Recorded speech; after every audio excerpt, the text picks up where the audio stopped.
So let's begin. So we here at the Center for Wildlife Studies host webinars at the Wildlife Chronicles.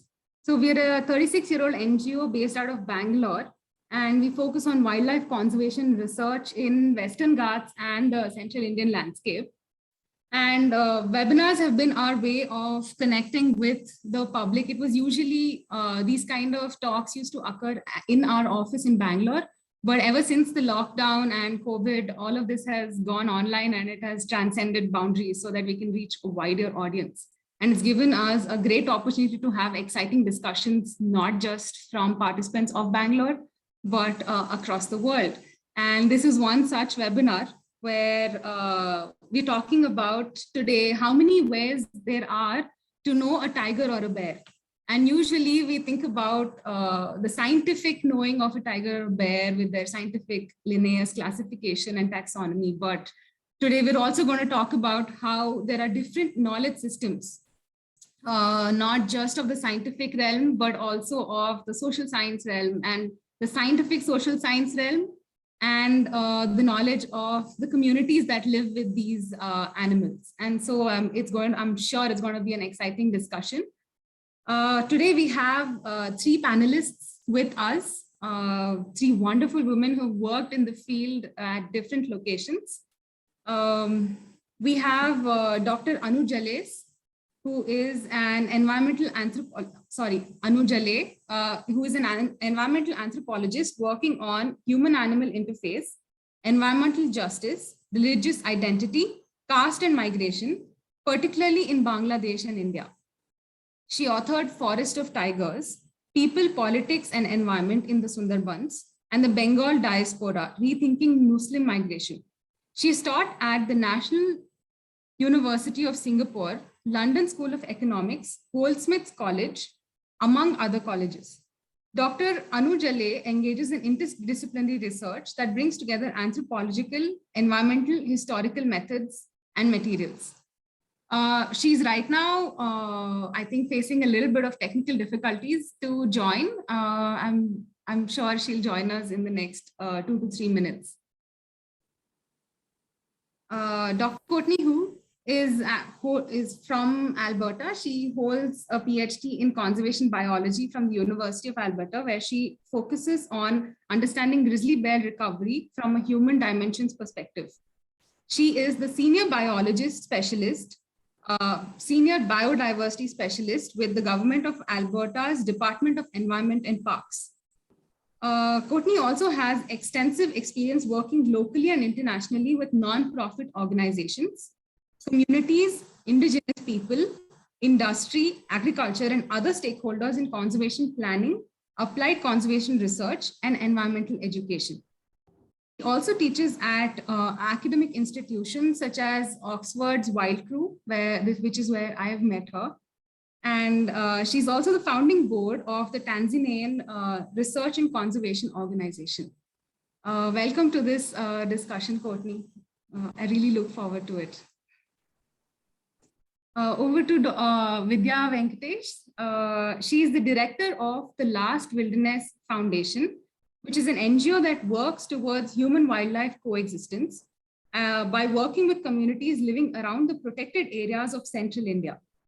Although she has worked with most of the communities living around the forests of Kanha, Bandhavgarh, and Panna tiger reserves, her work has been with the Pardis, a traditional hunting community, and the Baiga tribe, a particularly vulnerable tribal community who are both dependent on the forests.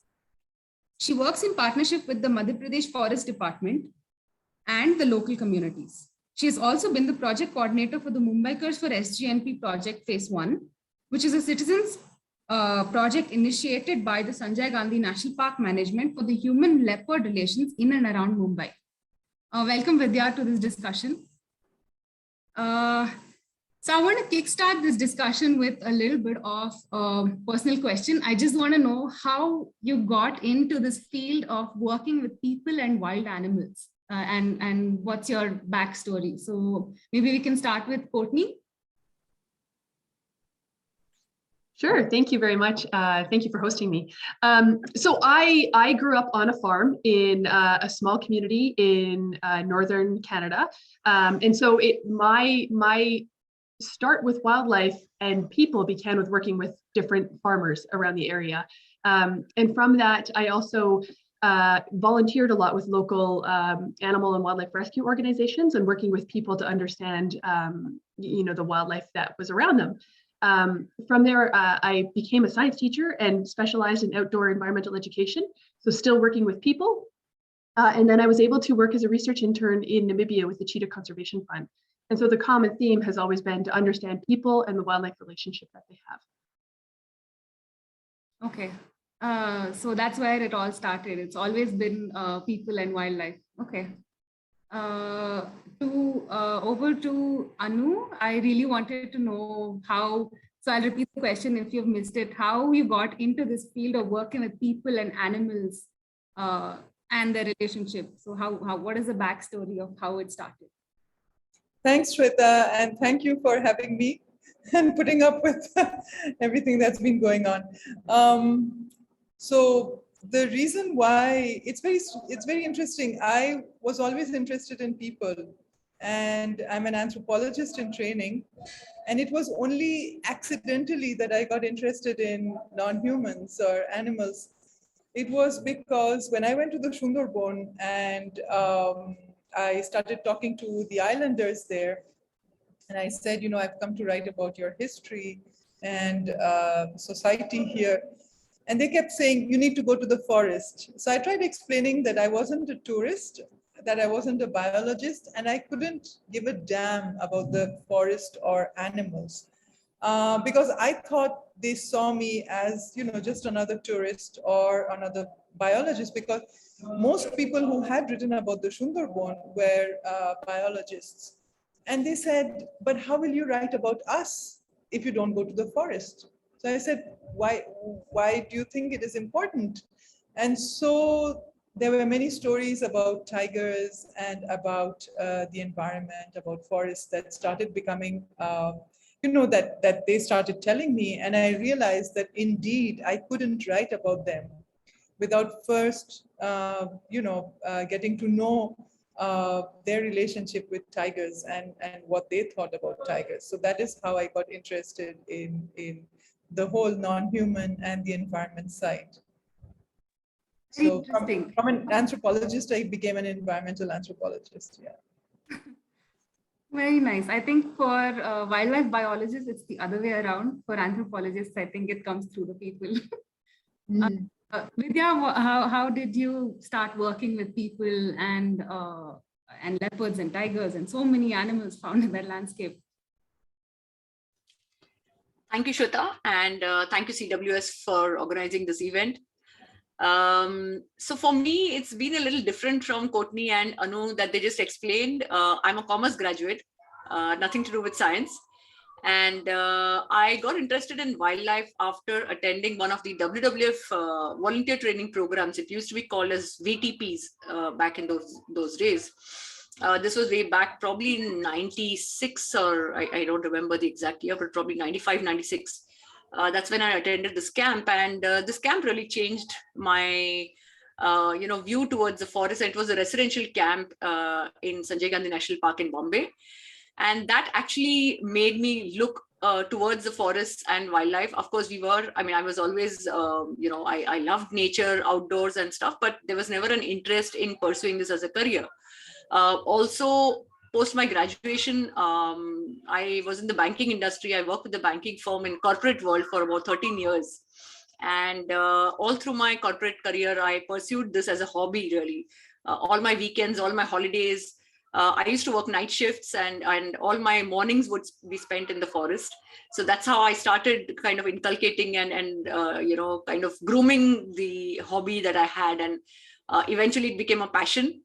And, after about 13 years, and there was a twist in the corporate career where I had to commit myself to a very senior position, or I could have taken a break at that time. I decided I would take a break. And I just thought I'll figure out while I'm still hale and hearty and can travel, and I love outdoors and wildlife. So I just thought I'll travel and I'll figure out what I'll do. I didn't know what I'll do in wildlife, but I just knew I had to do something in wildlife. So I went through a couple of career options. I figured out whether I would want to be an educator. I would want to be, a travel operator. I worked as a travel operator for a year. Nothing rang a bell until, I really landed up with Last Will Livers Foundation. And in 2009, I joined this, rather in 2011, I joined this organization. And there was no looking back, because that's exactly what I wanted to do, working on field with people and wildlife. And there's been no looking back after that. Wonderful. I think it's this field has gained something really, like, by you working here. So very nice. Moving on to what does knowing an animal even mean? And I'd like to address each of you specific questions about what knowing an animal means, because you come from very diverse backgrounds and diverse landscapes. And so I would like to ask Annu about any cultural stories of tigers that the people of Sundarbans specifically, like, more importantly, talk about, that is integral to their life. Any stories that people have told you, anything you want to highlight? I think you're muted. People in the Sundarban taught me to look at tigers from their perspective. And this was for me the most important lesson I think I got. So it was interesting because I had just read Philippe Descolas' Spears of Twilight, where he talks about the Amazon and how the Achuars understand jaguars. And in a strange way, the way in which people spoke about tigers in the Sundarban reminded me of that. Because tigers weren't there where they needed to be protected. They were, in a way, animals that were like brothers, They basically also, the whole idea was that tiger charmers could become tigers. Tigers could have human-like qualities. And so one of the stories that people said about tigers was that the Sundarban tigers really understood the islanders because they had traveled from very, very far. So they had come all the way from Southeast Asia. And they listed out names of various countries and said tigers had crossed through all those places. And finally, and they had been hunted for their bones and their skin, and finally they had arrived in the Sundarban. And in this godforsaken place, they had been left alone. And so they understood what it was to be a refugee because they had been refugees. So I found it interesting that people spoke about tigers as creatures that had been refugees and that had been, in a way, hounded. And they said, this is why our tigers are so aggressive, but this is also why they are so compassionate. They are aggressive because of the kind of history and the kind of geography they live in, where they are always in brackish water, they don't get fresh water. So this is why they're always cantankerous and angry, just like us. And they're also compassionate, and this is why they allowed us to settle in and share the forest with them.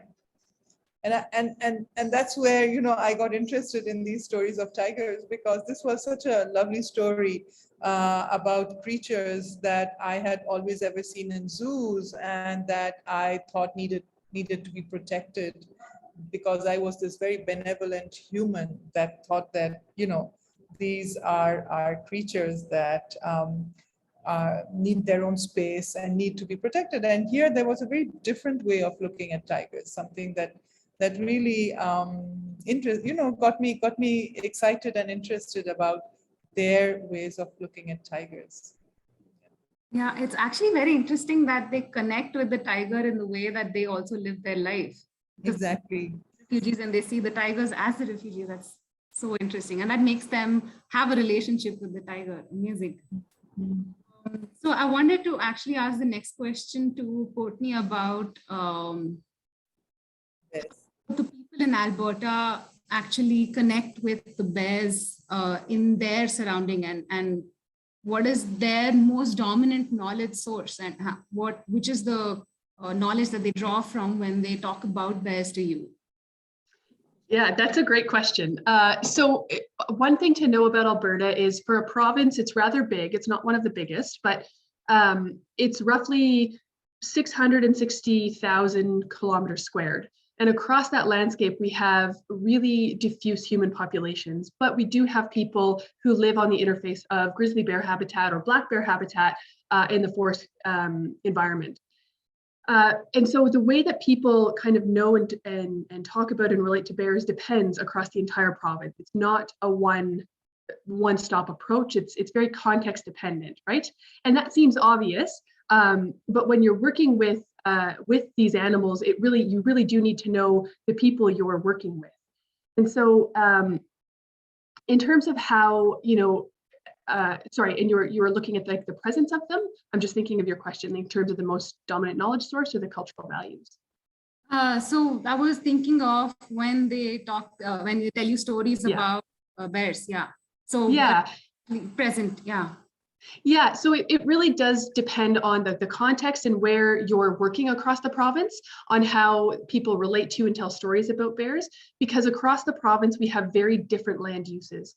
And so we do have people who are cattle ranchers or farmers down in the south of our province, and the human bear interaction is dependent on, and the stories they talk about is dependent on those interactions. So bears pose those threats to their cattle, the threats to their livelihood, sometimes threats to their children if they're out on the farm yard. When you go into the more northern parts of the province and how people tell stories about bears, it's more boreal forest. And so the interaction is, you don't know if a bear is there because you have a forest versus a big farmland. And that interaction and relationship depends on that context and how the people are using that landscape. And then when you get into some of our mountainous towns, which is where I live, bears are part of the tourism economy.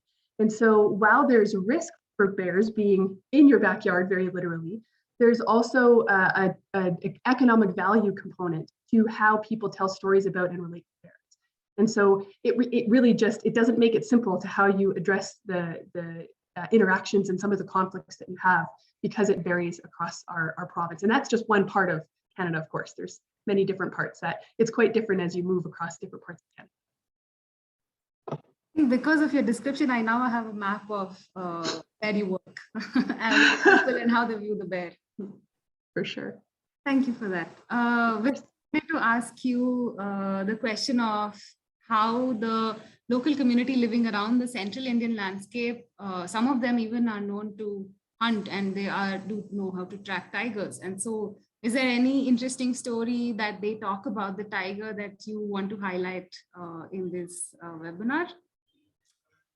Shweta, there are many stories. I mean, to pick and choose one is very difficult.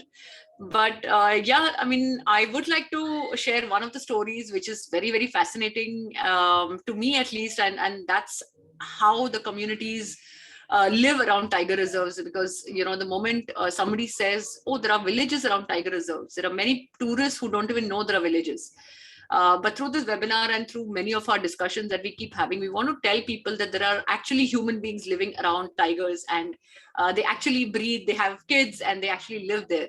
So one such instance and one such incident, that story that we've heard from the communities, local community members, is, in Bandhavgarh Tiger Reserve, there was this lady whom we had met, and she had actually, okay, so let me just tell you the story right away. So she actually, in the evening when the cattle finishes its grazing and all the cattle come back home, she had all the cattle tied up in her backyard, and everything was done. It was dark already, and she was about to sleep, and suddenly she heard some cattle, sounds, and then she went out and she saw some eyes shining in the backyard.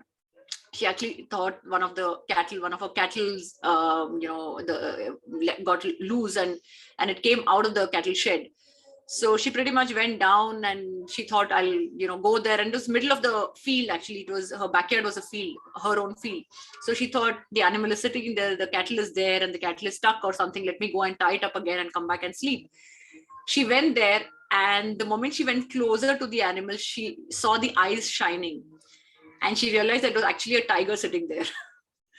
And that was like a shock to her. She just didn't know what to do, whether she should run, she should walk, she should go back, or what she should do. What should she do? And thankfully, her presence of mind, she quietly came back and she sent somebody to the forest department office, because there's no network there. There's nothing that she could call the forest department. But she was kind enough to kind of send a small kid who was in her house, a neighbor's house actually, to run to the forest department range office and tell them that there's a tiger in her backyard, literally. And you would also see her talking in one of our movies on our website, saying, call as tigers in the backyard. So that was really nice. And that's actually the real life story of villagers living around the tiger reserves. Wow, I think if I would see a tiger, I would have the same reaction, right? Like I wouldn't know what to do. I mean, it's everybody's reaction. There's fear involved in that. And just like we're all the same. Thank you for sharing that story. So moving on, what I wanted to know is how these animals actually influence the lives of these people. And they've been living with these animals for, they're potentially dangerous animals for so long, and they know exactly, they do have the relationship and the knowledge system to be able to live with them. And so how does that also affect the perception of the people over time? So my question to Annu is, are the people of Sundarbans affected by the presence of tigers, and how? One of along with biologists, the people who wrote a lot about the Sundarbans have been psychiatrists.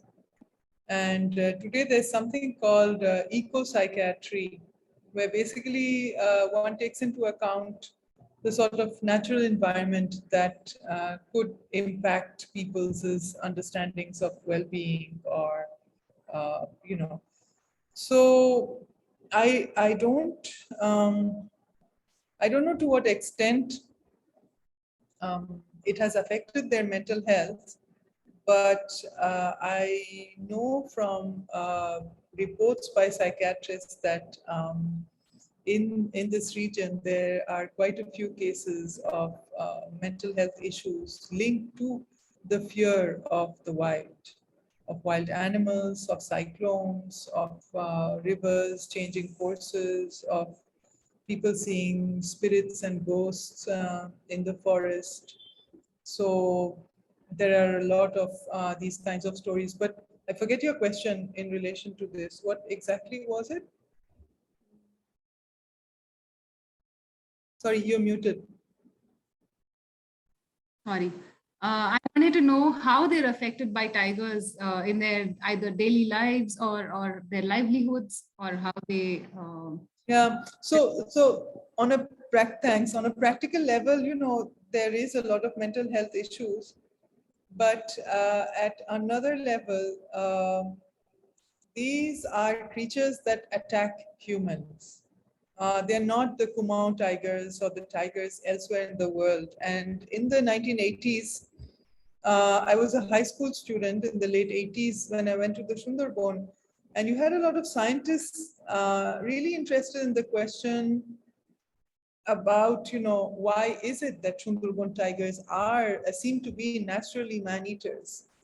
And some said that it was the lack of fresh water. Others said that because their territory was just covered in salt water twice a day, in tidal water, and therefore they had no way of delimiting their perimeter. And this is why they swam into villages and, swam to boats and just picked up people and swam back with them. These were not old tigers attacking humans, but young tigers. So one can understand why there are so many mental health issues around the fear of these creatures. And you have a lot of stories about tiger charmers. And so these are people who take on the responsibility of facing the tiger. of protecting a group of people who go into the forest. So there are stories about them having been the first ones being killed by tigers, and a lot of mockery by British gazetteer writers, as well as today's government officials about these people who become tiger charmers. So I asked them, if you're a tiger charmer, how is it that so many of you get killed? And they said, because we become the tiger, and the tiger does not like to see a rival. So yeah, we know that we are the ones that are going to be attacked. We take on this role in full knowledge, but this is to protect other people. So again, it was very interesting the ways in which they explained their roles and the reasons why, if they were tiger charmers, they were attacked.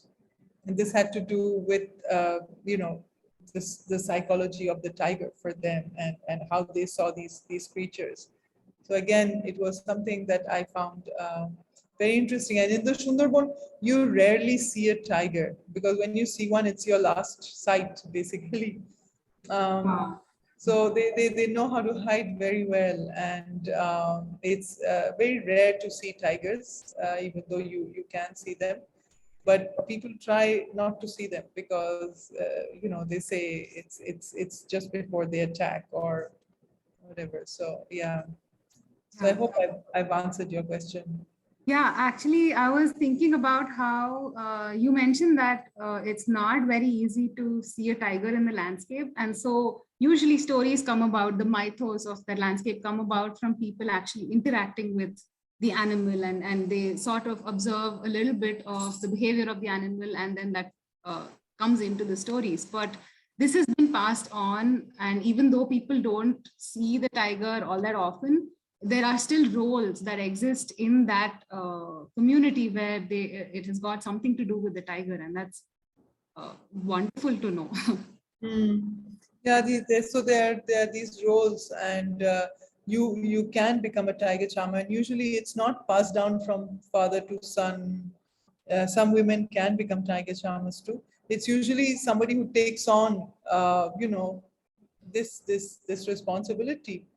So you have to be very courageous and brave to do this, and not everybody wants to take on this role. Thanks for that. You're welcome. Keeping in vein with, in the same vein as us talking about tigers, I would like to address the next question to Vidya about how the people of the Central Indian landscape actually see the tiger as. Are they scared of it? Is there, do they not want the tigers there? How is it their perception of the animal in their midst? So Shweta, we've been quite surprised that the perception of tigers in this landscape is not exactly what one would usually think as a dangerous animal, so called. But we've been interacting with a lot of villagers, and to our surprise, some of these villagers, most of these villagers actually are pretty okay with the tigers in their backyard. Like I just mentioned the example, it's almost like they need to be careful. They are aware that they need to be careful, and they are aware that there are tigers in their backyard. So it's almost like us crossing a road in a city, and we are careful that there are vehicles which can actually kill you, but you know how to navigate them, right? So they pretty much know how to navigate these animals, when they should step out, when they should not. So a lot of the do's and don'ts that one would need to know living in a forest is already inculcated as a practice, day-to-day practice in their lives. But at the same time, the issue, I wouldn't say is because of the tiger, but because there are regulations, because there are policies, because there are compensations, and compensation plays a major factor. So because there are so many factors that are surrounded or that are available in a tiger reserve, the issues are much wider than the animal by itself.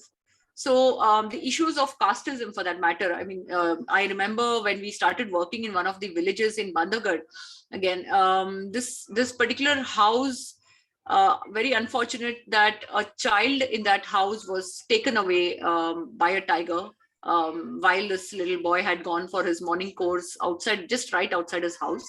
And when we had decided to work in this village, this incident had not happened. But when we landed in the village 2 days back, this incident had just happened. And the forest department warned us, saying it may not be a great idea to work in that village because the incident has just happened, and people are still agitated. And we were trying to run an awareness program there, outreach program there in the village. So when we went to that village, we decided that first we will address the issue. We'll take a pulse feel of what the household people in that house feel. And we thought we should visit the family members. So we first went to the family and we met them. And they were like so warm. They actually welcomed us. We had a cup of tea. They offered us tea, and we had a cup of tea at their house. And it was so surprising that when we were leaving the house, I mean, of course they spoke to us, the father's brother, I mean, they all live in a joint family, so the boy's uncle took us around and showed us the location where the incident had happened and so on. When we came back to the house, the family was there, and we didn't want to really discuss the issue out there unless they wanted to talk about it, so we didn't really bring it up. But when we were leaving the house, the grandmother of this boy started crying. But obviously we thought it was because she was remembered. I mean, she remembered this boy, and because of that she was sad. But when we came out, the boy's father came out and told us something, and that really took us back. He said, Didi is like an elder sister. So he said, Didi, you're the only people who have actually come to our house and had a cup of chai, because we are from the lower caste and nobody comes and enters into our house and touches our babies. Because this boy who was taken away, his sister was there, and there were other kids in the house, and we were playing with them. So this father came to us and said, Didi, you're the only person who've come to our house, touched our kids and played with them.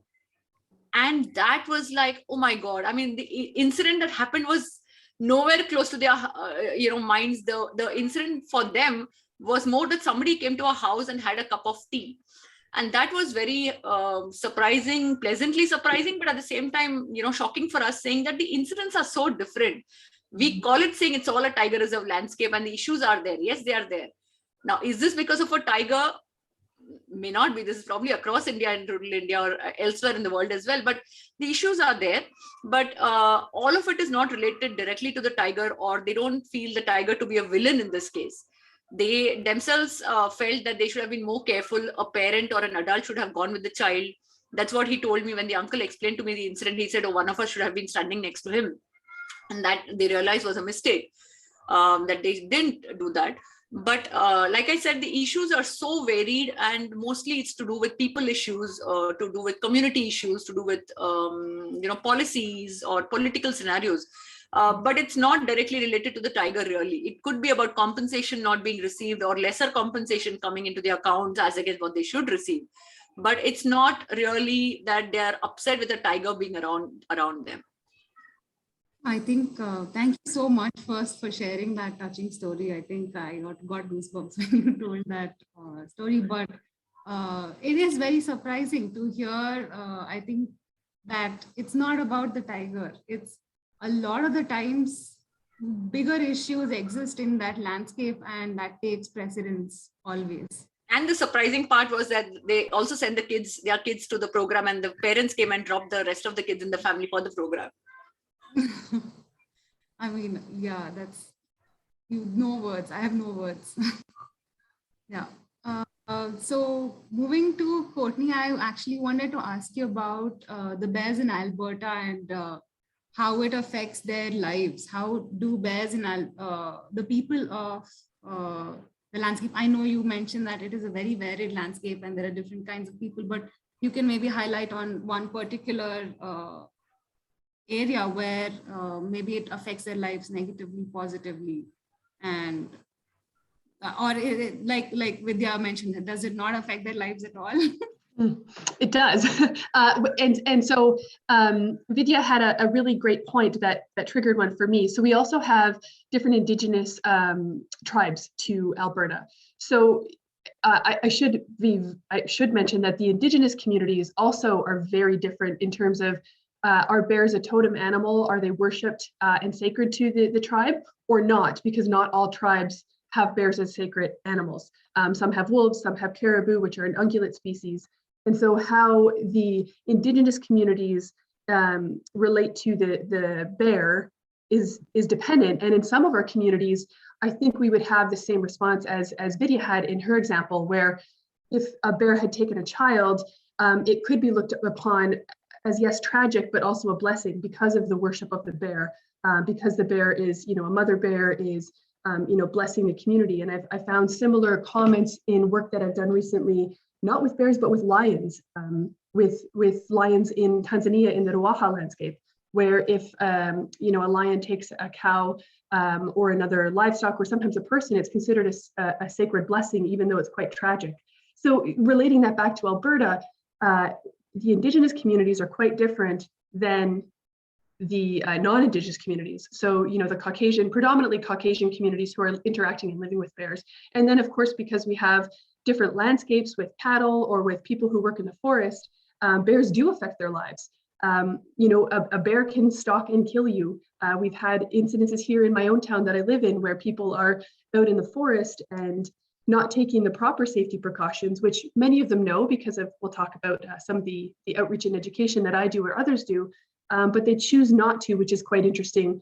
And that's wrapped up in the psychology and the ability of your own identity and who you are and what you can handle and what risks you're willing to accept, which is also similar to what Vidya is saying, is that there's certain risks people will take on living with bears when they know they're going out to check on their cattle at night, or when they're working in the forest, or if they're hunting in the forest. And so there are risks, and it does depend on the different groups.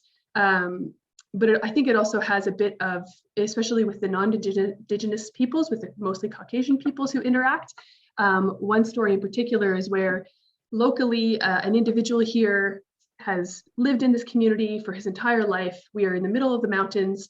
We have both different species of bears, so grizzly bears and black bears. We have cougars, we have wolves, we have other animals that can cause great risk to you. And they still choose, this individual and many others still choose not to carry proper bear deterrents, not to make noise, not to do what they can to deter the bear while they're in the forest. Because it seems like their ego is at play, that they can, one, as a man, and often a white man, they feel like they can take on all risks. And this individual had a very close encounter where a sow grizzly, so a female grizzly who had 2 cubs, charged him, and he was fumbling because he thought he could get his long gun that was on his back up to shoot the bear, which thankfully he didn't, because you often miss. You hit the bear, you wound it, and it's a very bad wreck. And this individual ended up bonking the bear in the nose. That's how close it got. It was a bluff charge. The female bear was saying, "Get out of here, these are my babies." And still, after I spoke with this individual, he refuses to carry bear deterrent, which is a spray that's quite effective, scientifically proven. We can show the results. So it depends. But I can't help but think that there's a level of ego involved in terms of the psychology of the people who are interacting with bears, and what that means for them, for their risk level, and then what safety impacts it has. Thank you for sharing that. I think it's surprising for me to hear that even though there are protocols in place, people do choose not to follow them for various reasons. I mean, you never know why not to follow them, but they still choose not to, and then that's at personal risk, at risk their own life. And yeah. And most often and quite frankly, it's most often men. When I do any outreach events and work with communities, and I'm working with women, especially if they're mothers, they're very eager to take the steps to improve the safety, whether it's on their farm, in their own communities, for themselves personally, and to teach their children. But the men, especially over a certain age, especially white men, it's a very stark difference between what they're willing to do or not, because it appears that ego is involved in their decision making. Wow. Yeah. I have no way to link this. I want to ask next. So I'll jump right into it, where I just wanted to ask about the political context of the landscapes that you work on, and the changing nature of it, and how it affects the system that you work in. So to Anu, I wanted to ask, do you think the people of Sundarban still want to live with the tiger? And what is the future of the tiger dependent on in that landscape? So nobody's done a count, I think. We don't know how many there are, but they're not many. And so what does the future of the tiger in the Sundarban depend on eventually? Actually, there is a count done every couple of years. And I don't remember what the latest count is, but I think it's gone up for both Bangladesh and West Bengal. Okay. So people have been worried because if before the pandemic, there were around 4 to 5 people killed per year by tigers. During the last 2 years, there were around 20 people killed by tigers. And that was because, and this was just in West Bengal. I don't have the figures for Bangladesh. And this was because during the pandemic, a lot of people had to return home and had very little means of feeding their family. So they took to the forest and got killed.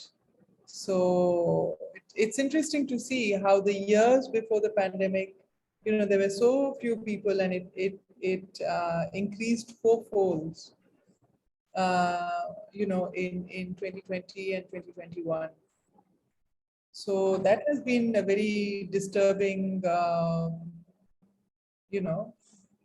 precedent. What has also happened is that, 20 years ago when I was doing fieldwork there, nobody had a mobile phone. So nobody knew in Kolkata when somebody was killed by a tiger or even a crocodile.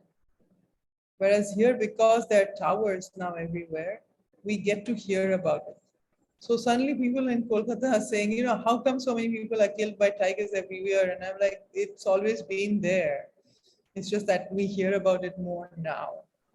So what has also happened is that, the ways of making a living and people's expectations of a good life have changed. So a lot of young people prefer to become migrant laborers and leave the Sundarban and come to Bangalore and Chennai and elsewhere and take up jobs, mainly as masons and construction laborers.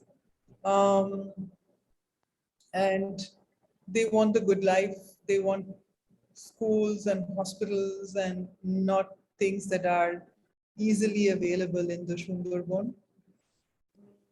What has happened, unfortunately, because there are better roads now going to the islands, instead of school teachers staying in the island like they used to 20 years ago, and it was only when they retired that they left the island, there are very few teachers actually residing in the islands, and they prefer having a guy on a motorbike, take them in and out on islands and boats every day. And so they go back to Kolkata, which means that they don't stay there.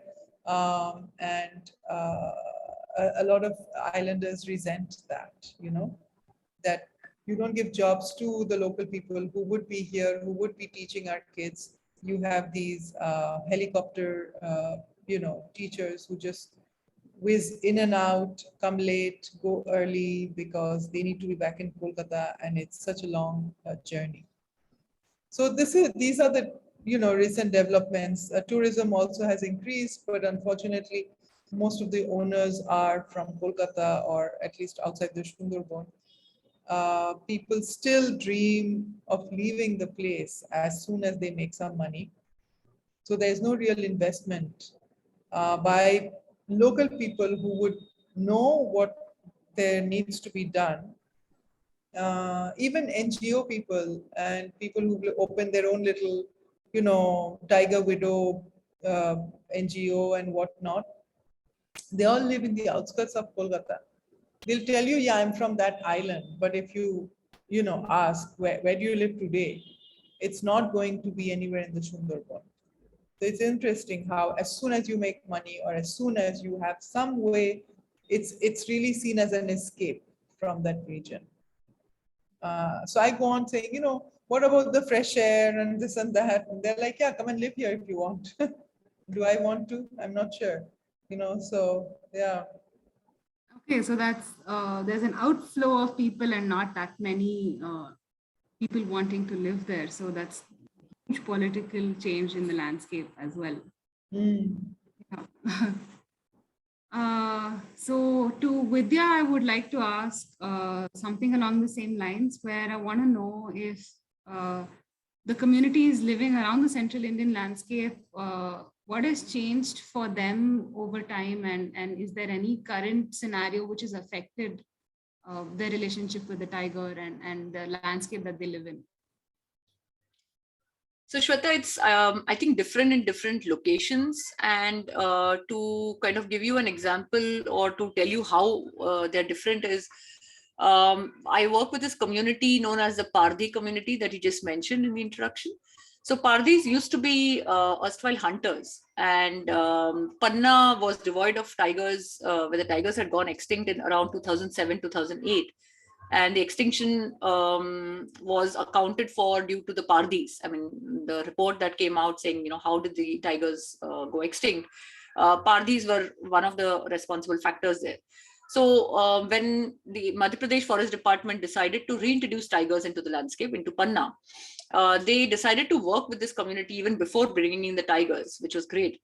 So they decided to negotiate with the community members and convince them that their children will be given education, the adults will be given some kind of livelihood opportunities, and because they were nomadic tribes, they used to live in the forest and they used to hunt, not just for consumption but also for selling the skin, etc. So they were actually brought out and settled in a village in Panna, and they were promised things that would help them in their livelihoods, their education, and so on. So yes, there are currently, even today, there are 2 hostels for the children of Pardhi community members. It is run by the Forest Department as well as the Sarva Shiksha Abhiyan, which is the education department. And of course, we're supporting it for higher education because the hostel is available only up to class 8. So post class 8, we are now supporting the hostel. But the thing is, in some way, it has helped the community members to come out of the forest. Now, 2 of these children are graduated. They graduated last year. They're the first 2 kids who graduated from the community. Some of them, have taken up the job of a nature guide. So they have a lot of knowledge about the forest since they've lived in the forest, and some of them even mimic the calls of animals and birds from the forest.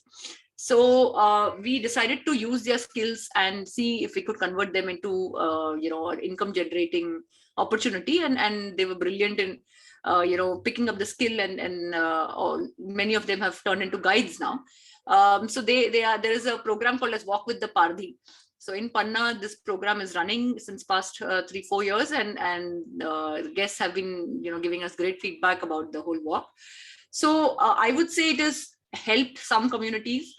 Actually, a lot of it has helped. I wouldn't say there's anything which has not helped really. I haven't heard something like that right now, but there are situations where the compensation plan also. So in Madhya Pradesh, I don't know if it's the same across India, but in Madhya Pradesh, there is a window opened by the government, which is called as a Lok Seva Kendra.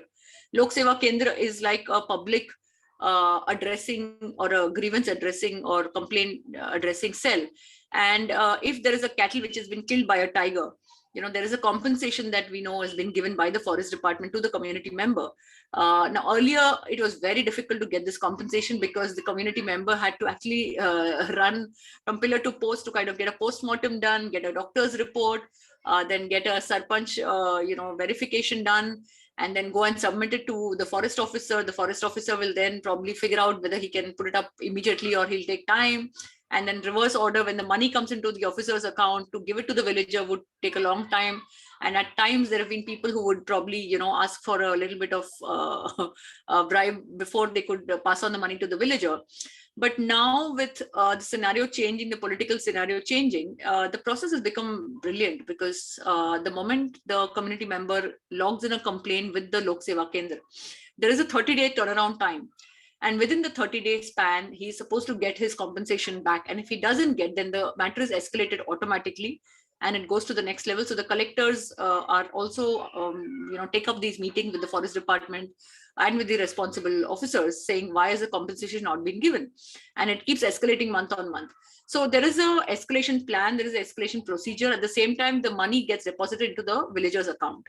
So there is no middleman involved. There's no handing over the money that is involved. And there's a lot of smooth, churning of the entire process that has happened. So I see that there's been a lot of progress in terms of, trying to help the villagers, the rural people in some way or the other. Of course, there's always more to be done. There is always, improvement areas. There are always things that we feel, could have been done better and can be done better even now. But for that, we need more hands on the deck, and being there for 10 years with the Pardi community members. I know it's a very small change or probably a drop in the ocean that we've tried to make a difference, where we're saying 2 of the students have graduated. But it's a huge difference for the community, because that news has spread across the landscape, and they know that 2 of our people have graduated, and now they want to send their kids to school, which earlier it used to be saying, if we send our kids to school, what are you going to give us? That's the negotiation that they would be doing. When the forest officer would say, get your kids to school, they'll say, what will you give me if I send my child? That used to be the argument. But now it's different. Now they realize that these graduated kids are getting jobs. These graduated kids are also getting some accolades in some of the platforms that are available. Newspapers are covering them, so there is a change that they see. Even though it's a drop in the ocean, the impact or the ripples are reaching, widely, and people do want to change. So it's a small change. I think it is helping people. The political scenario, the policy change that has happened is helping people in some way. But yes, there is a lot of work to be done there. Thank you for sharing that. I think it's very interesting to know that the community is, capacity development of the community is happening within that area. And that's important, right? It's not something that we can take to every landscape that needs it. But this is great work. Thank you for sharing that. Koti, I would like to ask you a question of how people view the bears, and over time, has there been a shift in a political scenario that changed how the bears were perceived in the landscape, or anything that has affected the way the relationship was? Yeah, so a common theme, again, I'll come back to across the province with it, because that's the place that I've worked, is this whole big landscape with very different community groups, including Indigenous communities and different tribes. It has shifted over time, because it appears to be, in the research I've done, tied to land use. So how people relate to the landscape that they live in relates to their relationships with bears, whether that's a grizzly bear or a black bear. Because we have very different habitat types that span the province where people live and interact with the land, relates to their bear values. And it's historically driven, those cultural values, beliefs, stories, and even the practices that they adopt and are willing to adopt in terms of new practices. And so, the history really it's really important to look at the history of those relationships with the landscape and how that relates to the species in particular, and what that means going forward. In Alberta, grizzly bears are a species at risk. And so they were listed back in a very bureaucratic process to list the species all the way back in 2008. Based on sustainable population levels, human land use impacts, mortality risk because of human land use for the most part. And so it was quite contentious, because grizzly bears were an allocated species that were legally allowed to be hunted. And historically, if you look back deeper, grizzly bear and human relationships have been quite variable over time, based on how the landscape was used, how it was settled, how bears were part of wiping out the landscape from the dangerous threats. So that narrative that has played into different parts of the province, which is not unlike elsewhere in the world, in my some of my experience. And then it relates to today, grizzly bears are still listed as a species under recovery. There's a lot of contentious policy components, because people don't feel like their voices are represented in this policy piece. And so, they still see bears in many parts as a safety risk or a livelihood risk because of the economic impacts that bears can pose when they kill cattle or destroy granaries. And there's a lot of people that I think really want to see a grizzly bear hunt reinstated in the province, both for economic purposes, for safari hunting purposes, the big tourism push for hunting, and also to in many landowners' terms, effectively deal with the mortality risk to their cattle or to other economic risks or personal safety threats. So it's quite contentious, and I think that the policy has shifted. Right now it's quiet, but what also really impacts whether or not we have a lot of buzz about bears is incidences or events that could be sensationalized. If a grizzly bear attacks and hurts a human or kills a human. We had an incident last year, and you'll see a pulse in the news media, for example. Community members get really agitated, understandably, and things get heightened, and then it dies down again. So we have this pulse of what makes the news, of how the communities respond across the province, and then the policy pieces at the center of it. Wow, I think it's so variable. I think I should have changed my question, because you gave like a very big timeline of the change, and that answered my question about the change over time, and that was perfect. Thank you. So we're actually reaching the end of the webinar. I had one question left to ask you, but all three of you, but there are questions coming in from the audience. So I'm going to jump to that. So there is one question about, I don't know who asked this. People are asking if there are any mythology related to tigers that have been talked among the people living near the protected areas. I'm not sure who this is directed to.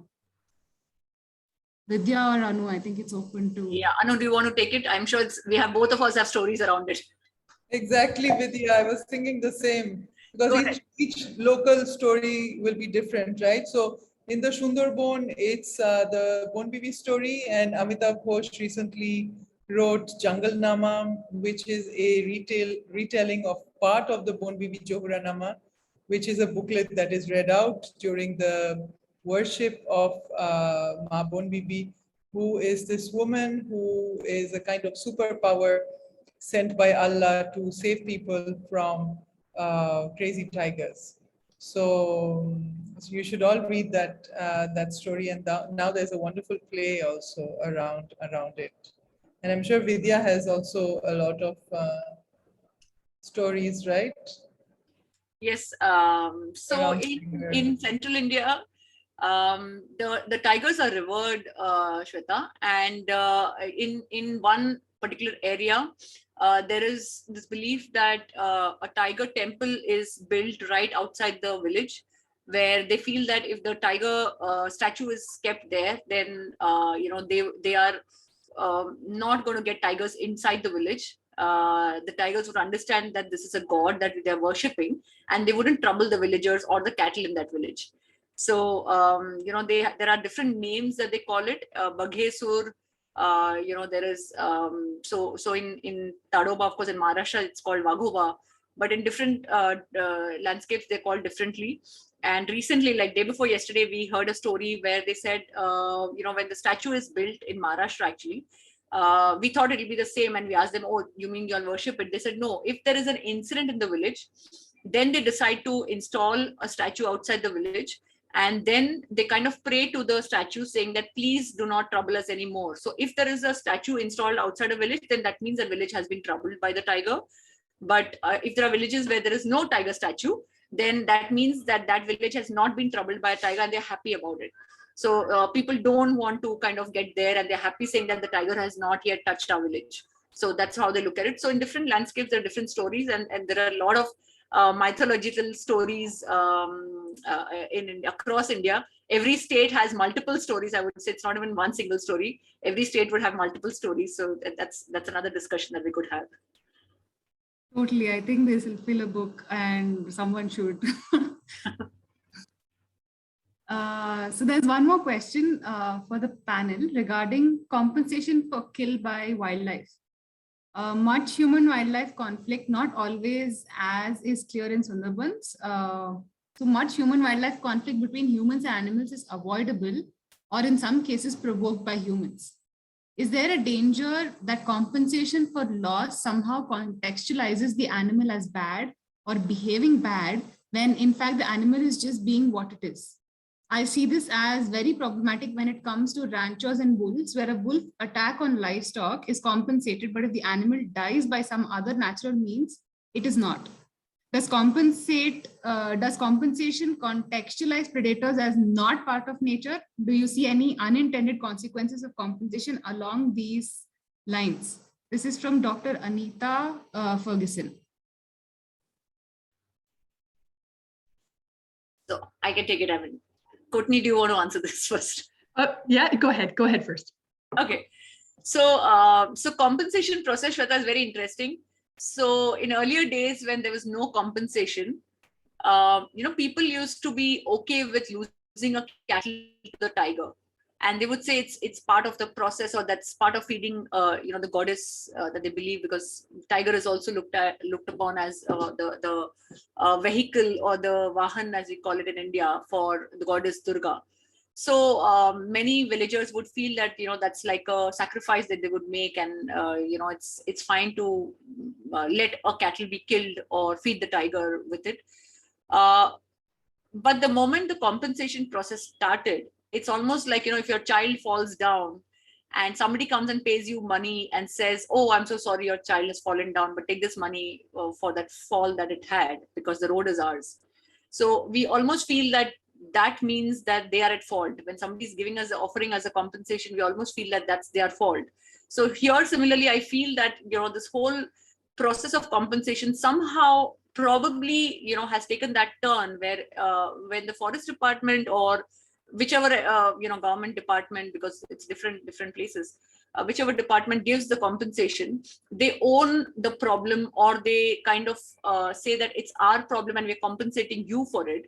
And that's when the villagers start saying, oh, it's your animal, it's not our animal. Until then it was our animal. But the moment this compensation process started, the thought process has changed, and I wouldn't blame the people or the government, because the government is probably, or the system is just trying to make sure the carnivore is safe. But people feel that this is a compensation they're giving because they own the tiger. So now the language is that it's your animal, your wild animal, that is coming into our backyard. Earlier, it used to be our animal in our vicinity. That's a change. Yeah, that's interesting. That's a common theme in terms of it's your animal, it's your problem, deal with it. That's a very common theme across different parts of Alberta and Canada, even elsewhere in other provinces that I've worked. I think it's a common theme globally with large carnivore conflict and predator compensation programs. We do have a fairly good predator compensation program in Alberta. However, good is subjective to who's determining what good means. In Alberta, landowners have a legal right to shoot on site based on a problem wildlife definition, which of course is quite subjective, despite legal terms. They could shoot, black bears, wolves, cougars if they're a problem animal on their land. That of course can be misused, and so we have another term in North America, but quite popularized in Alberta, called shoot, shovel, shut up, where you shoot the animal that's the problem or offender of wildlife, whether or not you've had a clearly determined predator attack on your livestock or damage to your granary, and then you just throw it in the bush and you don't even report it. And in part that's because there's, the livestock pricing and the compensation program are not necessarily in step. So people are getting compensated for what they feel is a lesser market value for the cattle, or in fact it is a lesser market value. Of course, there's the governance and policy inefficiencies of, as Vidya indicated, with you have to have an official assessment on the carcass that has been depredated by wildlife, then the determination of what species actually killed it, etc. And then getting the payouts back to the landowner is onerous. So we have governance issues with that, and implementation issues. And of course it's that expectation that's created of, rather than let's proactively mitigate the conflicts, through techniques we know we can do, even if there is a cost, there are subsidy programs to electric fencing, to fladry, to alternative livestock guarding methods. It's not often adopted. And so there's a risk tolerance issue. As I indicated, I suspect there's a level of ego in terms of my confidence in what I can accept and do and manage myself, and also the cultural kind of value of shoot, shovel, shut up, and we'll take care of business on our own. And that goes for all of our predators, in addition to some of our ungulates who damage, the ungulate population damages some of the crop yields that we have. And so people will just take matters into their own hands in some cases. So it does create a bit of a challenge, and it's also, potentially devaluing that species, the carnivore species, and what role it does play in a natural ecosystem, as the doctor had asked in the initial question.